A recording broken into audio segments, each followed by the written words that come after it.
kalian tuh tertarik pada track peminatan game ya karena emang tuh kalian dari awal sudah bermain game. Iya Kak. Dan juga ternyata Terus juga agak gugup sih Kak, lebih ke gugup karena baru pertama kali ketemu klien. Udah gitu kliennya itu juga lebih tua gitu kan, dan bukan cuma satu Kak, jadi ada beberapa ibu-ibu ya, ibu-ibu. Jadi agak sulit sih Kak. Track peminatan game. Sebelumnya nih aku mau tanya-tanya nih, apa sih mata kuliah track peminatan game itu? ATK, anak TI keren. Assalamualaikum warahmatullahi wabarakatuh. Saya Flavia Sonia dan pada hari ini saya akan membawakan podcast ATK, Anak TI Keren. Ya, jadi podcast ATK ini merupakan salah satu program dari program studi Teknik Informatika Universitas Yarsi. Dan pada kesempatan hari ini saya sudah bersama The Talibans yang luar biasa yang sudah menyelesaikan mata kuliah track peminatan game nih. Boleh perkenalkan dulu nggak ke saya namanya siapa? Dari masnya dulu. Oh iya silakan. Jadi assalamualaikum warahmatullahi wabarakatuh. Waalaikumsalam. Nama saya Jovian Kurnia. Saat ini sedang mengampu semester 6. Oh iya, hai Jovian, kenalin saya Sonia. Nah kalau yang ini? Assalamualaikum warahmatullahi wabarakatuh. Perkenalkan nama saya Muhammad Firhan. Saya kali ini sedang mengampu semester 6. Panggilannya siapa nih? Panggilannya Firhan. Oke, kenalkan Firhan, nama saya Sonia. Ya, nama Sonia. Nah baik, pada kesempatan kali ini nih saya akan membawa kalian ya untuk mendiskusikan terkait dengan kompetensi yang sudah kalian peroleh melalui track peminatan game. Sebelumnya nih aku mau tanya-tanya nih, apa sih mata kuliah track peminatan game itu? Mau Firhan aja yang jawab atau gimana? Ayo siapa yang mau jawab? Oke. Jadi untuk mata kuliah track peminatan ini itu mata kuliah dengan jumlah SKS 15 kalau di 15. semester saya sebelumnya. Di angkatan saya ini SKS itu 15, tapi kalau berdasarkan kabar itu akan menjadi 20 SKS untuk kedepannya. Jadi itu berarti mata kuliah yang termasuk banyak ya SKS-nya ya? Iya betul sekali Kak. Nah berarti kan kalian berdua kan pas lagi mau memilih nih, pas lagi mengisi RKS itu kan udah ngeliat ya bahwa track peminatan game ini 15 SKS dan juga pasti banyak waktunya ya berarti yang akan habis di mata kuliah ini. Nah apa sih yang menyebabkan kalian tuh tertarik gitu mengambil mata kuliah track peminatan game? Mungkin Firhan bisa menjawab terlebih dahulu. Kalau saya tertarik karena memang pada mata kuliah pengembangan game ini ya kita diajarin buat bagaimana cara mengembangi game gitu, mulai dari tahap-tahap produksi gitu, tahap-tahap apa? Inisialisasi, penulisan cerita, mulai dari banyak macam-macam ya. Iya, ada banyak. Jadi cukup. Ada banyak macam-macam yang bisa dipelajari banyak gitu ya. Sekali. Nah, tapi itu termasuk kesan pertama atau pas udah terjun nih ke mata kuliahnya?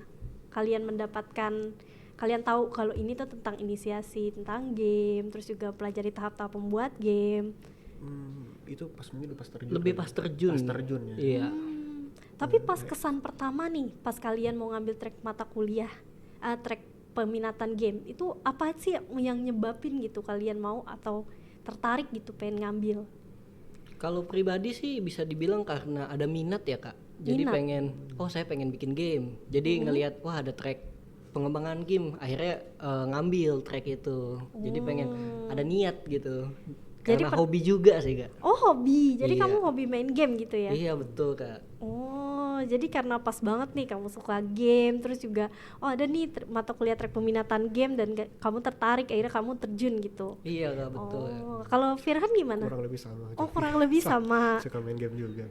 Oke. Nah itu kan berarti kalian berdua punya pengalaman ya dalam bermain game. Iya betul Kak. Nah itu kalian tuh udah punya gambaran belum kira-kira pas di awal nih track peminatan game akan sama membuat game gitu atau beda sama yang harapan kalian atau ekspektasi kalian? Mungkin karena kita itu kan mahasiswa teknik informatika ya Kak. Jadi kita udah terbiasa ngoding. Jadi mungkin gambaran awalnya wah kita bakal ngoding lagi sih. Kayak bikin program, aplikasi kayak gitu. Terus gambarannya sih kurang lebih pas masuk track peminatan kita langsung bikin aja gamenya gitu, kayak gambaran kita kayak gimana kita bikin, tapi ternyata pas sudah kita jalani berbeda Kak. Wah, bedanya gimana tuh? Nah kalau bedanya itu kan tadi seperti yang dibilang Firhan itu ada tahap-tahap Kak untuk Iya. pembuatan, jadi kita tuh nggak langsung ngoding gamenya, kita harus ngedesain dulu Kak, kita harus cari tahu kebutuhannya, dan di track peminatan ini tuh kita punya klien Kak. Nah kliennya itu punya kebutuhan dan kita harus menggali kebutuhan klien, makanya kita menanyakan ke klien, kita melalui wawancara, terus dokumen yang diberikan klien. Nah setelah sih kita dapetin kebutuhan itu, kita langsung membuat desain sih Kak, bikin desain kira-kira gamenya itu mau kayak gimana sih yang bisa menuhin kebutuhan klien itu. Nah saya dan Firhan ini punya gambaran desain masing-masing yang berbeda, kemudian kita tampilkan ke klien, nanti klien memilih dia mau yang mana, baru nanti kita kembangkan yang dipilih sama klien gitu sih Kak. Tapi itu sesuai nggak, Jovian, dengan ekspektasi kamu di awal? Kalau di ekspektasi awal agak beda, jauh mungkin nggak? Oh, jauh. Iya, jauh Jadi kalau berbeda. ekspektasi kamu di awal tadi gimana? Apa cuma ngoding aja gitu atau gimana? Iya sih, kalau ekspektasi awal langsung ngoding, kita bikin game yang ada di gambaran otak kita sih Kak. Oh gitu, jadi berbeda ya antara ekspektasi dengan pas realita. Iya Kak. Nah itu kan dari Jovian tuh. Nah kalau dari Firhan sendiri gimana? Seperti apa sih ekspektasi kamu pas lagi ngambil track peminatan game? Iya, ekspektasi saya juga awal mula masuk game ini buat game sesuai dengan keinginan sendiri gitu. Dan itu nggak tahu kalau tiba-tiba itu ada klien gitu. Nah ternyata dengan adanya klien ya melatih kita sih buat lebih apa ya, menghadapi ya mungkin nanti di dunia kerja gimana menghadapi klien, gimana ya mencari sudut pandang dari mereka gitu. Itu sih. Oh, berarti sama aja ya. Berarti kalian tuh ekspektasi kalian tuh sebenarnya pas lagi ngambil track peminatan game itu sama-sama aja gitu, Iya. kayak Iya. cuma ngoding Ngoding. gitu dan juga membuat game sesuai dengan Sesuai dengan keinginan. Iya Kak. Nah, terus pas kalian lagi ngadepin klien itu, kalian ada hal-hal yang kalian merasa sulit nggak gitu? Atau ada hal gitu yang kalian pelajarin setelah tiba-tiba kan ekspektasi kalian kan nggak ada klien nih, tapi kan ternyata ada klien. Nah itu gimana? Kalian Kalau pas menghandle-nya? awal itu kan kita kaget ya Kak, karena tiba-tiba oke. wah tiba-tiba ada klien nih. Padahal kita ekspektasi oke kita mau bikin game apa, kita coding bikin jadi, ternyata Oke. ada klien. Nah terus kan kita sebelumnya belum ada pengalaman ya Kak buat ketemu klien, karena kita lebih terbiasa di lingkungan kampus ya Kak. Oke. Nah pas ketemu klien kita wawancara itu pertama kali, terus kita sebenarnya tuh nggak tahu ya Kak sebenarnya kita mau ngapain, kita tanya aja yang perlu ditanyain kan. Oke. Udah sebenarnya kita udah coba siapin beberapa pertanyaan gitu kan Kak.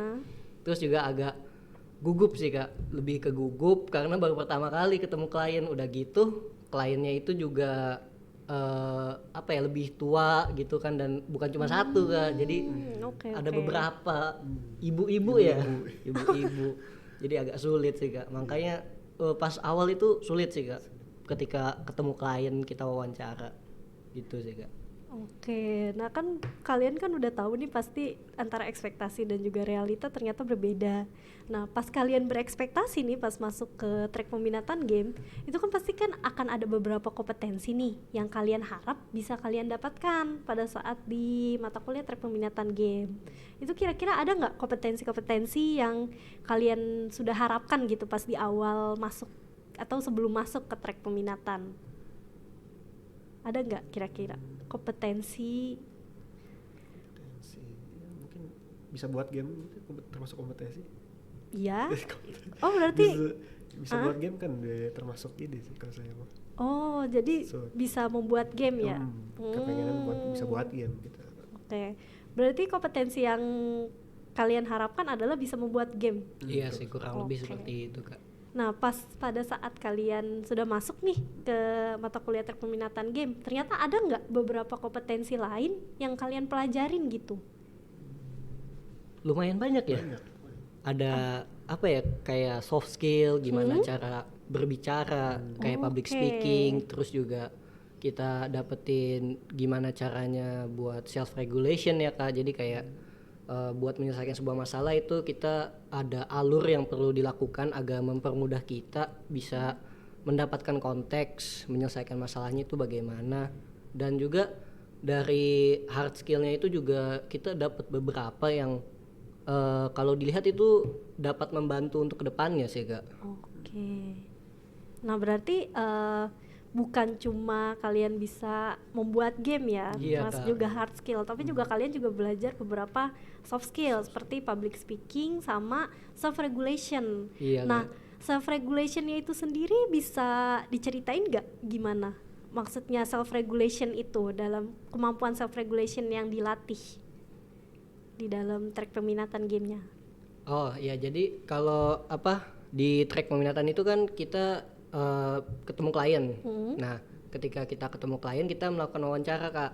Nah, Oke. setelah kita melakukan wawancara kan kita dapat informasi dari klien Kak, berbagai informasi, dan itu kan lebih ke arah konteks yang diberikan oleh klien. Nah, di situ kita perlu mengolah informasi tersebut. Nah, dengan mengolah informasi itu kita nantinya kan akan menginterpretasikan informasi itu untuk mendapatkan maksudnya itu apa sih Kak. Nah, karena interpretasi itu beda-beda, jadi kan kita perlu mencari titik tengah gimana mungkin arti konteksnya itu ini mungkin. Nah, dari setelah kita melakukan interpretasi, kita melakukan perencanaan kira-kira dengan informasi yang didapat ini kita mau ngapain. Nah, setelah kita lakukan perencanaan, kita lakukan eksekusi. Nah, setelah kita lakukan eksekusi itu, kalau misalnya ada kekurangan atau kesalahan yang ada ketika kita melakukan eksekusi itu, kita harus memperbaiki dari perencanaan awal kita perbaiki, lalu kita kita lakuin ulang lagi Kak. Gitu sih Kak. Berarti di self regulation itu kalian secara nggak langsung belajarnya itu dari pas ketemu klien sampai akhir ya berarti ya? Iya Kak. Dan proses berarti itu kan termasuk pada proses interpretasi dan juga kayak menerjemahkan masalah. Iya Kak. Berarti pas kalian desain ulang itu kalian ngasih juga ke kliennya atau langsung kalian buat aja gamenya terus kalian serahin ke klien? Kalau itu kita desainnya kita modifikasi lagi terus kita konfirmasi kira-kira desain terbaru tuh seperti ini, sekiranya bagaimana, ada yang mau ditambahkan. Nah, setelah itu kita dapat konfirmasi Kak. Oke, berarti tuh secara nggak langsung tuh memang kalian mendapatkan real ya gimana caranya Kak. menghandle klien dari awal sampai akhir. Iya Kak. Bagus banget nih track peminatan ya. Nah kalau dari Firhan sendiri nih, selain dari public speaking dan juga self regulation, kamu ada nggak kira-kira kompetensi lain yang sudah kamu dapatkan gitu? Ya kurang lebih sama sama Jovian sih. Jadi melatih bicara, public speaking juga, terus bagaimana cara berpikir gitu kan, kayak memecahkan suatu masalah juga sama sih kurang lebih. Iya. Berarti tambahannya itu yang tadi ya problem solving ya berarti. Problem solving. Iya Kak. Mantap. Nah, menurut kalian nih, tadi kan kalian sudah mempelajari beberapa kompetensi ya. Nah itu ada nggak yang kalian tuh setelah ngikuti track peminatan game, malah kompetensi itu tuh malah jadi meningkatkan kayak meningkatkan diri kalian gitu secara keseluruhan setelah mengikuti track peminatan game. Kayak tadi kan sebenarnya kan cuma bisa ngoding, tapi kan ternyata kalian belajar public speaking, kalian belajar problem solving, kalian belajar self regulation, dan ternyata kompetensi itu kepake loh sampai sekarang kalian udah selesai di track peminatan game. Ada nggak insight kayak gitu? Kalau sampai sekarang ada sih saya pribadi Kak. Oke, bisa dijelasin nggak apa? Kalau saya mungkin tuh ada 2 sih Kak yang dampaknya itu bisa dibilang sampai sekarang sih Kak. Wah. Jadi kalau yang pertama itu ketika public speaking Kak. Jadi sebelumnya saya punya pengalaman ngikut lomba-lomba pidato, lomba debat. Nah itu sebenarnya saya nggak punya informasi atau skill buat melakukan public speaking tersebut. Saya cuma mengikuti aja, saya lakuin apa yang saya tahu.